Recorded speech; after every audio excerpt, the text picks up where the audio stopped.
జయ జయ శంకర హర హర శంకర, జయ జయ శంకర హర హర శంకర. ఈ మంత్రం వింటే మనకి కంచి పరమాచార్య గుర్తుకొచ్చి తీరుతారు.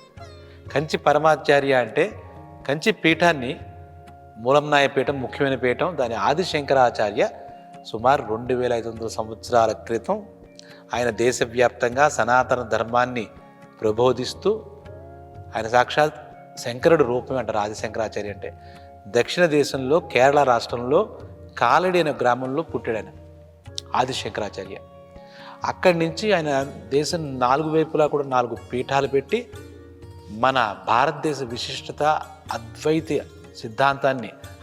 సిద్ధాంతాన్ని శివకేశవులు వేరు కాదు అన్నట్టుగా అద్వైత సిద్ధాంతాన్ని ప్రబోధిస్తూ, సనాతన ధర్మాన్ని ప్రబోధిస్తూ, ఈరోజు సనాతన ధర్మం ఇలా ఉంది అనడానికి గల కారణంలో సాక్షాత్తు శివస్వరూపమైనటువంటి ఆదిశంకరాచార్య గారు ముగ్గురు. ఆ తర్వాత ఆయన చాలా తక్కువ వయసులో ఆయన కాలం చేశారు. మహాజ్ఞాని, శివస్వరూపం. చేయాల్సిందంతా 32-33 ఏళ్ళకి చేసేసి ఆయన వెళ్ళిపోయారు. ఆ తర్వాత ఆయన పెట్టినటువంటి మన భారతదేశంలో ఉన్నటువంటి అంటే తూర్పు, పడమర, దక్షిణం, అలాగే ఉత్తరం, ఈ 4 వైపులా పెట్టాడు ఆయన. ఆ పీఠాలు కాకుండా మూల పీఠం ఏంటంటే మూలంనాయ పీఠం కంచిలో పెట్టాడు ఆయన. ఆ పీఠాలకు అప్పటి నుంచి కూడా ప్రతి పీఠానికి వారసత్వంగా పీఠాధిపతులు ఆ శంకరాచార్య గారు ఉన్నప్పటి నుంచి అలా అలా అలా వస్తూ వచ్చారు. ఇక కంచి పీఠంలో కూడా ఆదిశంకరాచార్య గారు ఏర్పరిచిన మూలపీఠంలో మొదట ఆయన 100 ఏళ్ళు పెట్టి, తర్వాత 40 ఏళ్ళు, అలాగా వస్తూ ఉన్న పరంపరలో రీసెంట్గా కూడా 71వ పీఠాధిపతిగా మన బాసరలో ఉన్నటువంటి వేద పండితులు ఆయన చేశారు. సరే, ఇవన్నీ ప్రస్తుత పరిస్థితులు పక్కా పెడితే 68వ పీఠాధిపతి సాక్షాత్ మళ్ళా ఆదిశంకరాచార్య అంశతో ఉద్భవించాడని ప్రజలందరూ విశ్వసించే గొప్ప వ్యక్తి ఎవరంటే కంచి పరమాచార్య. ఆయన చంద్రశేఖర సరస్వతి యతి మహారాజు అని చెప్పాలి. ఆయన సాక్షాత్తు శంకరాచార్యుడు ఎలా అయితే అన్నాడో, తర్వాత అంటే ధర్మానికి ఎక్కడైతే విఘాతం కలుగుతుందో అప్పుడు మహాపురుషులు భగవంతుడే అవతార పురుషుగా ఉద్భవిస్తాడు అని చెప్తారు. అలాగా ఈ కలియుగంలో ఇప్పుడు ఈ 20వ శతాబ్దంలో ఆదిశంకరాచార్య రూపంగా చంద్రశేఖర సరస్వతి ఉద్భవించాడు. ఆయన 32 ఏదో చెప్పాక 33కి ఆయన దేహత్యాగం చేస్తే ఆయన వయసు కూడా ఈయన పోసుకున్నాడు ఏంటి తెలియదు. 100 ఏళ్ళ పైగా ఈయన జీవించి భారతదేశం మొత్తం అంతా పాదయాత్ర చేసి అక్కడ ప్రజలందరికీ ఆయన ఉద్బోధ చేసి శంకరాచార్య తత్వం ఏదైతే ఉందో దాన్ని ఉద్బోధ చేస్తూ భారతదేశాన్ని ఒక రకంగా ఆయన రక్షిస్తూ వచ్చాడు. మన శివస్వరూపమైనటువంటి చంద్రశేఖర సరస్వతి.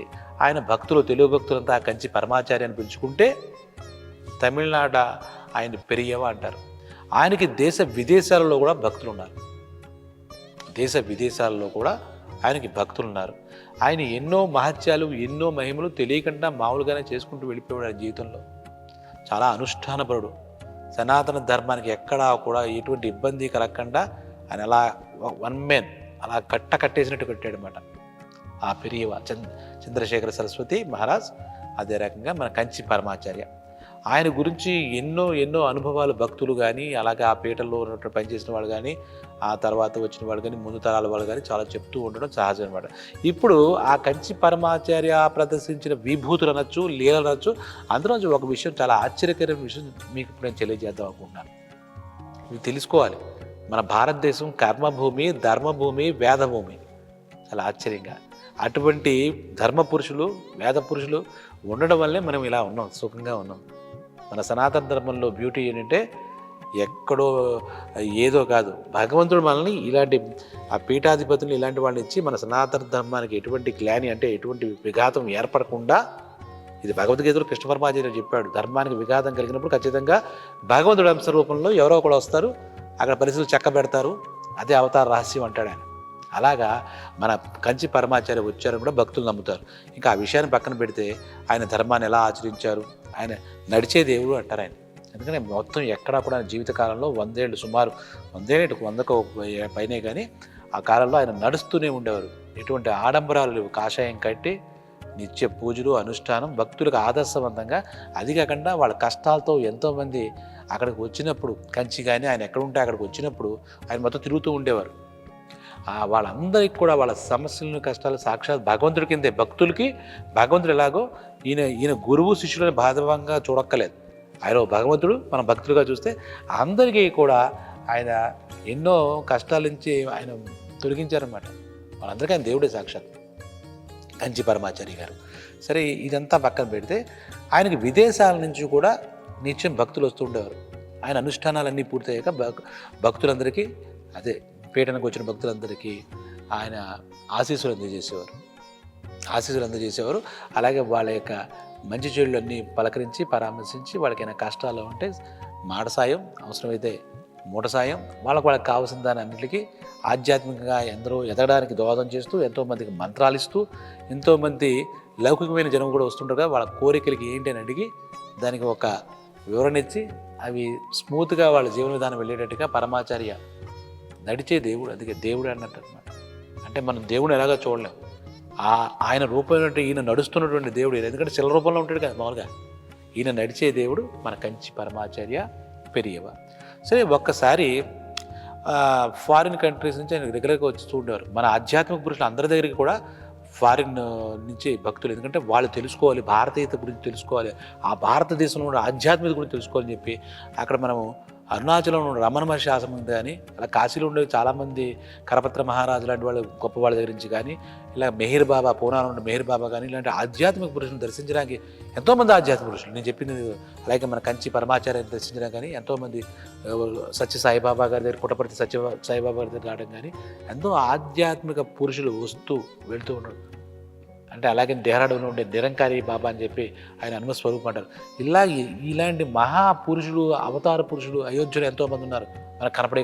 వీళ్ళందరి దగ్గర కూడా మన భారతీయులు, మన వాళ్ళే కదా, మన పీఠాధిపతుల కంటే మనకు చిన్న చూపు ఉండొచ్చు, కానీ ఫారిన్స్ నుంచి ప్రత్యేకించి పనిగట్టుకొని ఆధ్యాత్మిక రహస్యాలు తెలుసుకుందామని, ఆధ్యాత్మికత పొందాలని, అనుభవాలు పొందాలని ఎంతోమంది వస్తుంటారు. అలాగా కంచి పీఠానికి కంచి పరమాచార్య గారికి ఒకసారి ఒక ఫారిన్ నుంచి ఒక సైంటిస్ట్ వచ్చాడు. ఆయన సైంటిస్ట్ దేనికంటే భూగర్భ జలాలకు సంబంధించినటువంటి సైంటిస్ట్, మహా పేరు మోసినటువంటి సైంటిస్టు. భూగర్భ జలాలు అంటే నదుల జలాలు ఎలా ఉంటాయి, ఆ నదుల వయసు ఎంత, వాటి వేగం ఎంత, వాటిలో జీవం ఎంత, ఇవన్నీ భూ విజ్ఞానం అంతా ఆయన దగ్గర ఉంది. ఏ భూమి ఎలాంటిది, ఏ నది ఎలాంటిది అనేది అలాంటి దాంట్లో టాప్ మోస్ట్ సైంటిస్ట్ ఆయన అనమాట. ఆయనకి పరమాచార్య గురించి తెలుసుకున్నారు. ఆయన దర్శించాలని ఫ్రెండ్స్ ఎవరో చెప్తే ఆయన కంచి వచ్చారు. ఒక చోట వచ్చి ఆయన గురించి విని, ఆయనకు నమస్కారం చేసుకుని, ఇలా ఆయన గురించి పరిచయం చేసుకుని, పరమాచార్య గారు ఇలా ఇదని చెప్పుకున్నాడు. ఆయన సమస్యలు కూడా చెప్పుకున్నాడు. అప్పుడు ఈయన చాలా శాంత స్వరూపుడు, చాలా ఆ కుటుంబం యొక్క పరిస్థితులు, ఆ సైంటిస్ట్కి సొంత మనిషిలాగా ఆప్యాయంగా పలకరించి మంచిళ్ళకి ఆయన కలిగిన కష్టము, ఆయనకి తోచిన సందేహానికి నివృత్తి చేసి, కష్టాలు కూడా మార్గాలు చూపించి, పరిష్కార మార్గాలు మాట్లాడుకున్నారు. అదొక మంచి మీటింగు. అయిన తర్వాత కంచి పరమాచార్య ఉన్నారు, ఏమండి మీరు భూ విజ్ఞాన శాస్త్రవేత్త కదా, మీకు భూగర్భానికి సంబంధించి, భూగర్భ జలాలకు సంబంధించి మీరు అన్ని విషయాల్లో మీకు మంచి ఎక్స్పర్టైజ్ ఉంది కదా, మీకు నైపుణ్యం ఉంది కదా అని అడిగారు. అవునండి, నేనంతా నాది అదే ఫీల్డ్, నేను సైంటిస్ట్ కదా, ఇప్పటిదాకా అదే చేస్తూ వచ్చాను పెరియవా అని చెప్పి ఆ సైంటిస్ట్ చెప్తాడు. సైంటిస్ట్ చెప్పినప్పుడు ఈ కంచి పరమాచార్య అంటే, మీరు నాకు ఒక సాయం చేసి పెట్టగలరా అంటాడు. అయ్యా, మీరు సాక్షాత్ దైవ స్వరూపం అని చెప్పి ఇంతమంది కొలుస్తున్నారు, మిమ్మల్ని అక్కడ తీసుకొచ్చాను, మీరు చెప్పండి, మీరు ఆజ్ఞాపించండి, మీరు ఏ పని చేసినా నేను చేస్తాను మహానుభావ అన్నాడు ఆయన, అక్కడ విదేశాల నుంచి వచ్చినటువంటి సైంటిస్ట్. అలా అన్నప్పుడు వెంటనే ఏం చేశారు అంటే, ఒక పని చేద్దామండి, మీరు ఇక్కడ 4 రోజులు రెస్ట్ తీసుకోండి అని చెప్పి, కేరళలో ఇందాక మనం చెప్పుకున్నామే ఆది శంకరాచార్య పుట్టి ప్రదేశం కాలడి, ఆ కాలడి దగ్గర ఉన్నటువంటి ఆ నది, కాలడిలో ఆ గ్రామంలో ప్రవహిస్తూ ఉంటుందన్నమాట. ఆ గ్రామంలో ఒడ్డునున్నటువంటి కాస్త ఇసుక, అలాగే కాలడి లోపలికి వెళ్ళి చాలా మధ్యలోకి వెళ్ళి, ఆ నది మధ్యలో ఆ కాలడిలో ఏంటంటే ఆ నది పేరు పూర్ణా నది. పూర్ణా నది ప్రవహిస్తూ ఉంటుంది. కాలడి అనేది గ్రామం. శంకరాచార్య, ఆర్యాంబ, శివగురు అనే దంపతులకు అక్కడ పుట్టాడు. మనం అనుకున్నటువంటి పరమశివుడు యొక్క రూపమైనటువంటి ఆది శంకరాచార్య పుట్టాడు అనమాట. ఆ పూర్ణా నది, దాన్ని తమిళంలో పెరియర్ నది అని అంటారు. పెరియర్, తెలుగులో పూర్ణా నది, సంస్కృత నామం పూర్ణా నది. అక్కడ కాలడిలో ఆ ఒడ్డున ప్రవహించేటువంటి ఆ ప్రాంతంలో కొంచెం లోపలికి వెళ్ళి కాస్తంత ఇసుక, అలాగే పూర్ణా నది మధ్యలోకి వెళ్ళి ఆ నదిలో కొన్ని ఇసుక తెమ్మని చెప్పి ఒక మఠంలో, అంటే ఆ పీఠంలో ఉన్నటువంటి వాళ్ళకి చెప్పి, ఆయన శిష్యులకి దాన్ని శ్రీమఠం అని కూడా అంటుంటారు అన్నమాట. ఆ ఇసుక తీసుకున్నామని చెప్పి ఒక గజ ఈతగాడిని ఎవరైనా పంపించండి, దాన్ని మనం టెస్ట్ చేయించాల్సి ఉంటుంది, అని చెప్పాడు. ఈ పరమాచారి ఎప్పుడు ఏం చేస్తుంటారో ఆ శిష్యుడు అంత అంచనా వేయలేరు అనమాట. దాని వెనకాల ఆయన సర్వాంతర్యామి, సర్వజ్ఞాని పరమాచార్య. సర్వవ్యాపకత అని కూడా ఒక పదం ఉంది, సర్వవ్యాపకుడు కూడా తెమ్మని చెప్పాడు. వెంటనే గురువు గారు చెప్పారు కదా, పరమాచార్య గారు చెప్పారు కానీ ఆయన శిష్యులు ఆ మఠ నిర్వాహకులు అంతా కలిసి బాబు ఒక 2-3 గజ ఈతగాళ్ళు అంటారు కదా, మరి నది కదా, నదిలో మునిగిపోకుండా గజ ఈతగాళ్ళని పంపించి కాలడీ గ్రామంలో ప్రవహిస్తున్నటువంటి పూర్ణా నది ఒడ్డున ఆ కాస్త ఇసుక అలాగే మధ్యకి వెళ్ళిపోయి, నది చాలా పెద్ద నది కదా, ఆ మధ్యకి వెళ్ళి లోపలికి వెళ్ళి ఆ ఇసుక తీసుకురమ్మంటే 2 సెపరేట్గా తీసుకురమ్మని చెప్పి గజ ఈతగాళ్ళని పంపించారు. ఇక్కడ ఈ సైంటిస్ట్ గారు ఇక్కడే కూర్చున్నారు కదా, వాళ్ళు వెళ్ళి 1 రోజులోనో 2 రోజులు తీసుకొచ్చి ఆ ఇసుక వాళ్ళ ముందు పెట్టారు.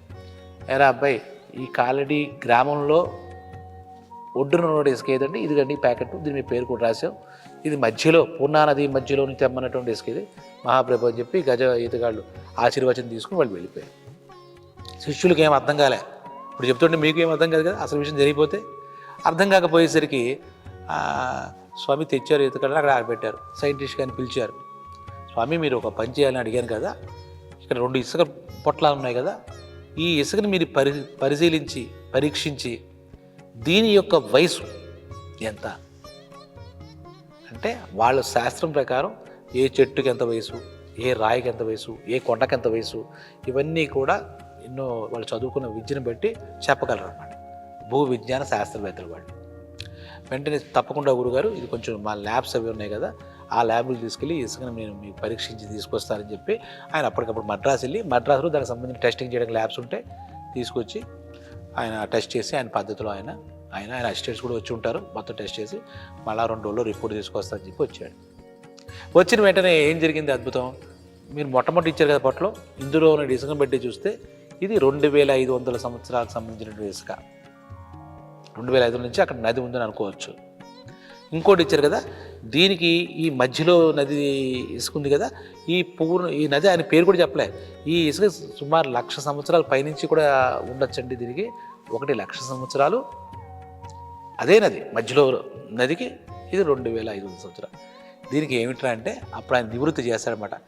ఆది శంకరాచార్య ఇందాక చెప్పుకున్నాం కదా, ఇదంతా ఎవరు చెప్పారు, కంచి పరమాచార్య గారు చేయించారు ఈ టెస్టులు, 68వ పీఠాధిపతి అయిన. దీనికి లెక్క చెప్తూ ఆది శంకరాచార్య క్రీస్తు పూర్వం 509వ సంవత్సరంలో నేల మీదకి వచ్చినట్టుగా మనకు తెలుస్తుంది. 500 అంటే ఆయన భారతదేశంలోకి వచ్చి 2500 సంవత్సరాలు అయింది ఆ లెక్క బట్టి చూస్తే. పూర్ణా నది లక్షల సంవత్సరాల నుంచి పారుతూ ఉంది. జీవనదులు కదా, గంగా నదికి ఎంత వయస్సు, యుగాల నుంచి ఉంది. గంగ యొక్క ప్రస్తావన మహాభారతంలో ఉంది. అలాగే ప్రతి నదికి ఎన్ని సంవత్సరాలు అనేది మనం ఈ రకంగా కట్టాలి, కానీ ఎక్కడ ఎన్ని సంవత్సరాల నుంచి ప్రవహిస్తుందో చూడాలి తప్పితే వాడి యొక్క తెలియదు కరెక్ట్గా, వాడి ఎప్పటి నుంచి అనేది మనకు గణన తెలియదు. ఆ 2500 సంవత్సరాలు బట్టి మన పరమాచార్య 2500 సంవత్సరాలు ముందు కాలడీలో వచ్చినట్టుగా మనకు నిర్ధారణ అయింది అని చెప్పేసి పరమాచార్య చెప్పారు. అదేంటంటే ఆ ఆదిశంకరాచార్య కథనంలో కథ ఏంటంటే, కాలడీ గ్రామంలో ఆయన పుట్టి చేసుకున్నప్పుడు కాస్తంత దూరంలో ఈ పూర్ణా నది ప్రవహించేదట. వాళ్ళ అమ్మగారు 10 కిలోమీటర్లు 5 కిలోమీటర్లు వెళ్ళి అక్కడి నుంచి స్నానపానాలు చేసి బిందుతో నీళ్లు తీసుకొచ్చి ఆవిడ వంట చేసుకోవడం, పూజాది కార్యక్రమం చేసుకుని ఉండేది ఆర్యాంబ. అమ్మ అంత కష్టపడుతుంది, ఇన్ని కిలోమీటర్లు నడిచి తీసుకొచ్చుంటుందని చెప్పేసి ఆయనకి బాధ అనిపించి ఆ పూర్ణా నదిని ప్రార్థించాట ఆదిశంకరాచార్యుడు. బాలశంకరుడు చిన్నప్పుడే ఇదంతా జరిగింది. అమ్మ పూర్ణా తల్లి, నా తల్లి నీ దాకా రాలేకపోతుంది, 4 అడుగులు వేస్తే 4 అడుగులు వేస్తే అల్లంత దూరంలో నువ్వు రావచ్చు కదా, మా అమ్మకి ఇబ్బంది అవుతుంది అని ఆ పూర్ణా నదిని ప్రార్థించాట.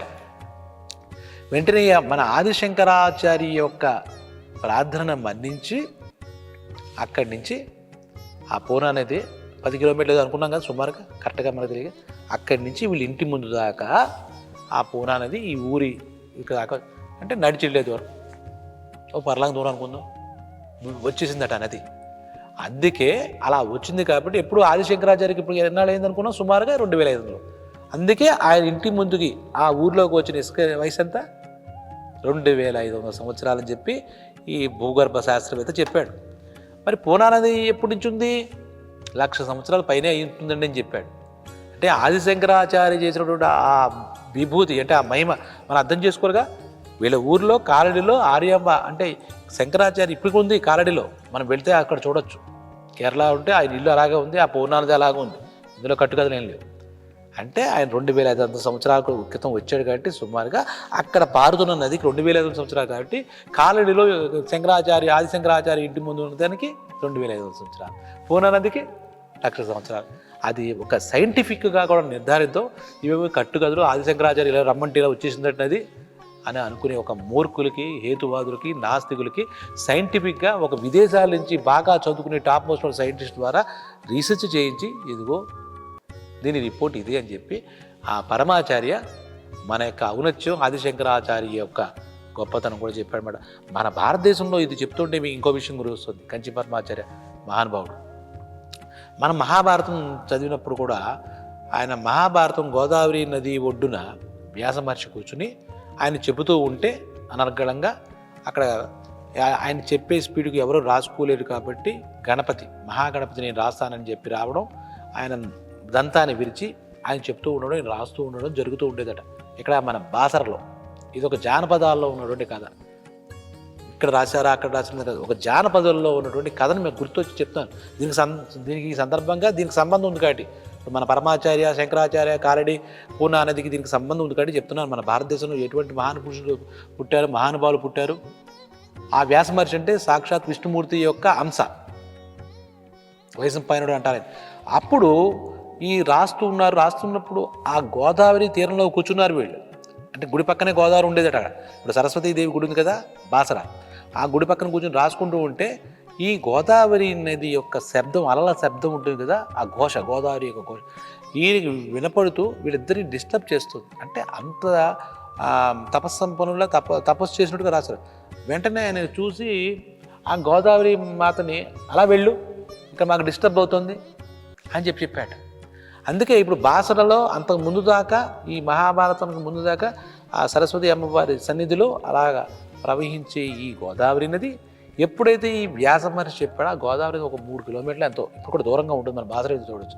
అక్కడికి వెళ్ళిపోయిందట, ఆ సౌండ్ వినపడినంత దూరం వెళ్ళిపోయిందట తల్లి, గోదావరి తల్లి. అక్కడేమో పూర్ణా నది నాకు దగ్గరగా రా అమ్మ, మా అమ్మకి ఇబ్బంది ఉంటుంటే ఆ నది వీళ్ళ ఇంటి దాకా వచ్చేసింది, కారడి గ్రామం దాకా. అర్థమవుతుందా? అంటే ఇంతది ఆయన విష్ణుమూర్తి స్వరూపమైనటువంటి వ్యాసుడు గోదావరిని దూరంగా వెళ్ళమన్నాడు.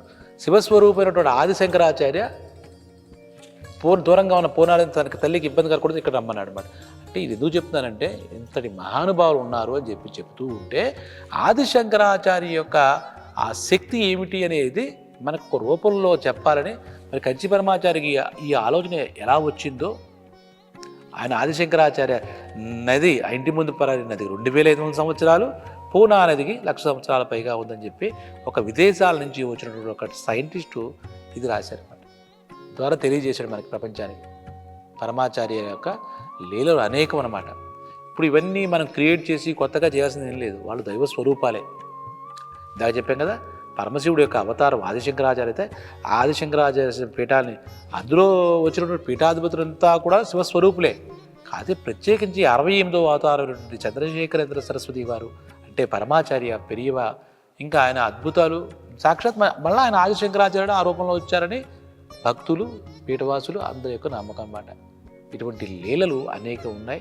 ఇటువంటి మహానుభావులుగా చేసినటువంటి మహిమలు కావాలని వాళ్ళు ఏం చేయలేదు, వాళ్ళు ఏం మెజిషియన్లు కాదు, వాళ్ళ దైవ స్వరూపాలు కాబట్టి వాళ్ళు చేసిన విభూతులు అనొచ్చు, లీలలు అనొచ్చు, మహిమలు అనొచ్చు.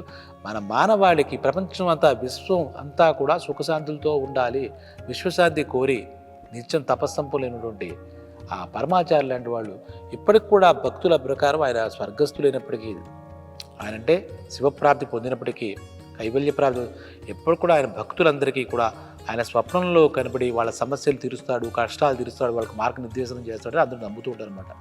అందరూ కూడా దేశ విదేశాల్లో ఆయనకు ప్రత్యేకించి ఎవరి మీద పక్షపాతం లేదు. తన దగ్గరకు వచ్చిన ప్రతి భక్తుడు శివపుత్రుడే, ఆయనే శివుడు, అందరూ మనమంతా శివపుత్రుడే. కాబట్టి ఇటువంటి లీలలు మనం తెలుసుకుంటూ ఉన్నా విన్నా మనకి ఆ శుభమే జరుగుతుంది అని చెప్పి, ఇందులో శుభం అంటే గుర్తు వచ్చేది. ఆయన ఎప్పుడైనా ఎవరి దగ్గర ఆయన దగ్గరికి వస్తే శుభం భూయాత్ అనేవాడు, నీకు శుభం కలుగుగాక అని దీవించేవాడు. ఆయన నోట్లోంచి అదే మాట వచ్చేదట. శుభం భూయాత్ అనేది వచ్చింది అంటే అది పరమాచార్య యొక్క ఆశీర్వచనమే. అంటే ఈ పెరియవ పరమాచార్య యొక్క గాథలు ఇలా తెలిసినప్పుడల్లా చెప్పుకుంటూ ఉందాం. అందరం కూడా వినండి, ఆనందించండి, తరించండి. ఆ మహానుభావుడి ఆశీస్సులు మీ అందరి మీద సదా ఉండుగాక. స్వస్తి. జయ జయ శంకర. హర హర శంకర.